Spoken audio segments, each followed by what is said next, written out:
एक छोटी सी जगह थी, धर्मपुर नाम का गांव। सावन का मेला लगा था। नगाड़े, झूले, मिठाइयाँ और सबसे लंबी लाइन एक गन्ने के जूस वाले ठेले पे थी। लेकिन इस ठेले पर ना नाम था, ना दुकान वाला दिखता था, बस एक औरत। उसका गन्ना जितना ठंडा और रसीला, उतना ही गंदा उसकी आवाज़ लगती थी।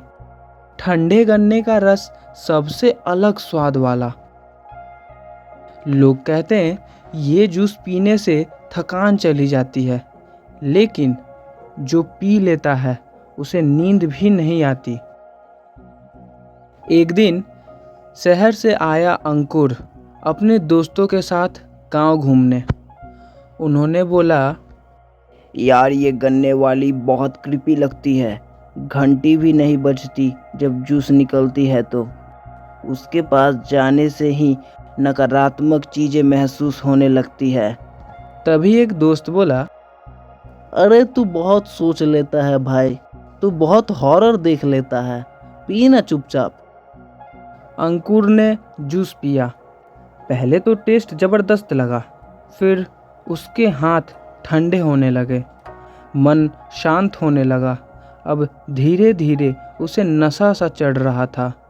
फिर एक आवाज़ आई जो सिर्फ उसे ही सुनाई दे रही थी, मानो उसके मन में चल रही हो। अब तुझे नींद नहीं आएगी अंकुर, कभी भी नहीं। सामने से तो सब कुछ सामान्य दिखाई दे रहा था, पर भीतर क्या हो रहा था ये किसी ने नहीं देखा। रात को अंकुर ने देखा, वो गन्ने वाली उसके सपने में आ गई। सपने में भी वो जूस निकाल रही थी, लेकिन गन्ने के बजाय आदमियों के हाथ का। वो चिल्लाया, ये क्या है इतना डरावना?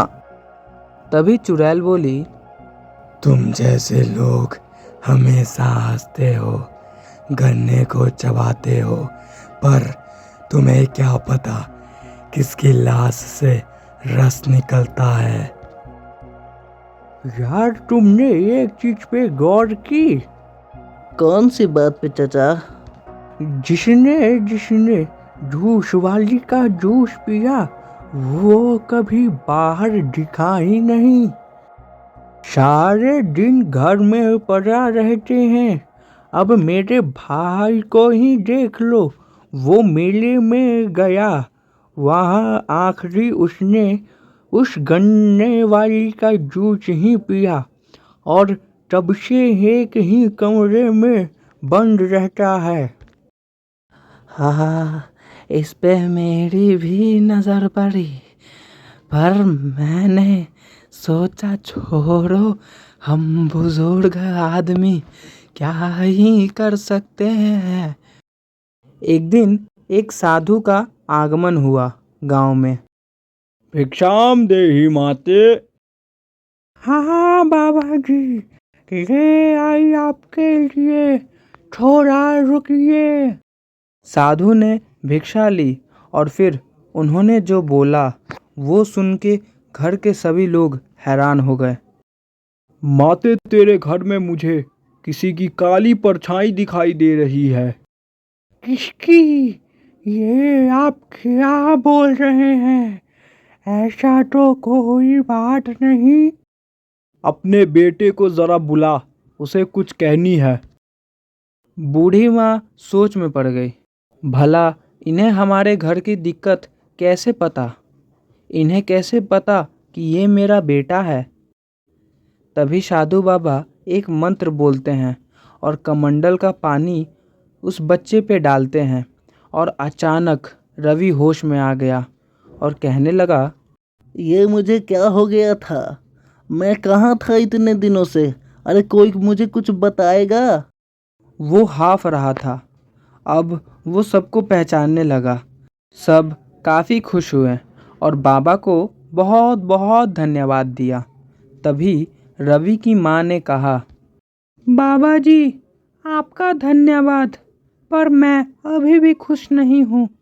मुझे मेरा बेटा वापस मिल गया, पर मैं चाहती हूँ कि बाकी माँओं को भी उनका बेटा वापस मिल जाए। बाबा जी, सबके घरों में ये संकट आई हुई है, न जाने किसकी नज़र लग गई है। तभी बाबा ने कहा और सब फिर से हैरान हो गए। ये सब उस जूस वाली औरत का किया धड़ा है। वो असल में सबकी खुशियाँ लूटने आई थी, जूस पिला के अब सबकी रातों की नींद छीनने। मैं पूरी बात बताता हूँ। 20 साल पहले एक औरत थी, शांता। बहुत गरीब थी, गन्ने बेचती थी मेलों में। एक दिन कुछ लौंडे उसका जूस पी के पैसा दिए बिना भाग गए। उसने पकड़ने की कोशिश की तो उसे गांव के लोगों ने चोर समझकर पीट के मार दिया। मरने से पहले उसने श्राप दिया, मैं गन्ने के रस के साथ वापस आऊंगी और जो भी मुझसे बिना जानकर पिए उसके अंदर से रस खींच लूंगी। इतना सब सुन के सबके होश उड़ गए। सभी ने उनसे प्रार्थना की कि अब आप ही कुछ कर सकते हैं। तभी गांव में से एक और खबर आई। रवि के साथ जो दो दोस्त थे, पहला, उसकी आंखें सफ़ेद हो गईं, सिर्फ रस देख सकता था, और दूसरा वाला, उसके मुंह से सिर्फ एक लाइन निकलती थी, और गन्ने का जूस दो, मुझे और चाहिए।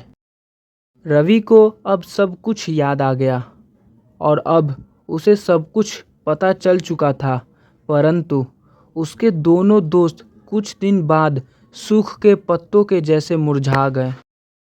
रवि ने डिसाइड किया, अब मैं ढूंढूंगा उस गन्ने वाली चुड़ैल का सच।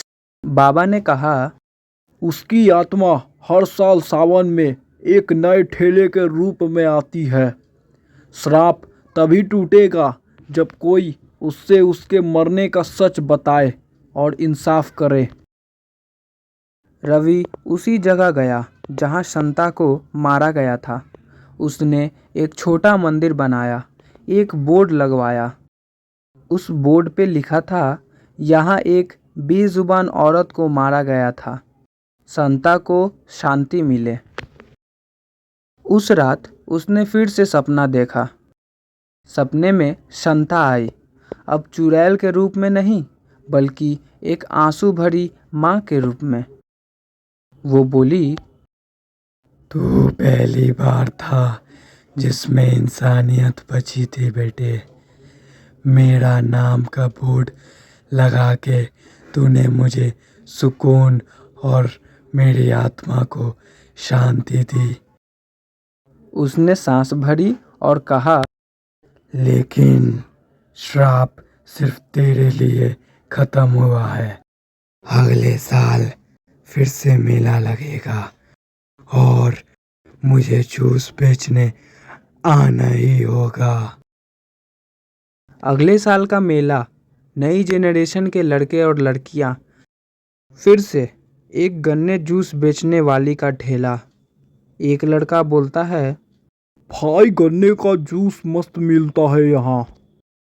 पीछे एक हल्का सा विस्पर सुनाई देता है, रस चाहिए या जान?